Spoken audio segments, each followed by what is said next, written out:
ये कहानी जो एक कविता के रूप में व्यक्त की गई है वो कोई कविता नहीं है बल्कि एक सच्ची घटना है। ठंड का मौसम था, सुबह का समय था, ठंड भी अपने चरम सीमा पर थी। मैं आज जब सुबह कॉलेज जा रहा था तो मैंने एक बूढ़े आदमी को देखा जो कि ठंड से ठिठुरकर रोड पर एक किनारे काम रहा था। उस बूढ़े आदमी के आंखों में भी सिर्फ आंसू ही था, न पहनने के लिए कपड़े न कंबल। उसके पास कुछ भी नहीं था। मैं वह थोड़ी देर रुका और उस आदमी से उसके इस हालात के बारे में पूछा तो उसके जवाब सुनकर मेरी आंखों में आंसू आ गया और मैं वहां से कॉलेज चला गया। उस बूढ़े आदमी की बातों को मैं एक कविता के रूप में बताने जा रहा हूँ। एक बार पढ़िएगा जरूर। आप भी जाने कि आज के बेटों की सोच किस तरह हो गई है। आज फिर से इंसानियत को मरते देखा है जब एक बूढ़े बाप को ठंड में रोड पर ठिठुरते देखा है। न जाने कैसे छोड़ देते हैं लोग अपने माँ बाप को। आज फिर एक जिंदगी को बेदर्दी से मरते देखा है। उसकी आंखों में आंसू थे, चेहरे पर एक चाहत थी। इतनी मुश्किल में भी उसके चेहरे पर एक छोटी सी मुस्कुराहट थी।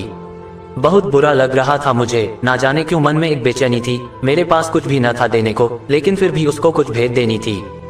आखिरकार मैंने उससे पूछ ही लिया, बाबा तू यहाँ इतनी ठंड में क्यों लेटा है, अपने घर क्यों नहीं जाता? उसके आंखों में आंसू आ गए, प्यार की झलक भी दिख रही थी। वह बोला, बेटा तेरे जैसे ही मेरा भी एक बेटा है जिसको मैंने पलकों पर बिठाया था। प्यार तो खुद से भी ज्यादा किया था उसको, क्योंकि उसके ऊपर से उठा उसके माँ का जो साया था। मैं बाप होकर उसको एक माँ का भी प्यार दिया। शायद कुछ इसी कारण से उसने मुझे आज घर से निकाल दिया। ना सोचा था मैंने कि कभी ऐसी भी घड़ी आएगी जो बेटी अपने माँ बाप से दूर आई है, आज वही मुझे घर से निकलवाएगी। मैंने बेटे को बहुत समझाया, अपने किए हर प्यार को बताया था, पर बेटे के मन में जैसे एक अंधकार सा छाया था।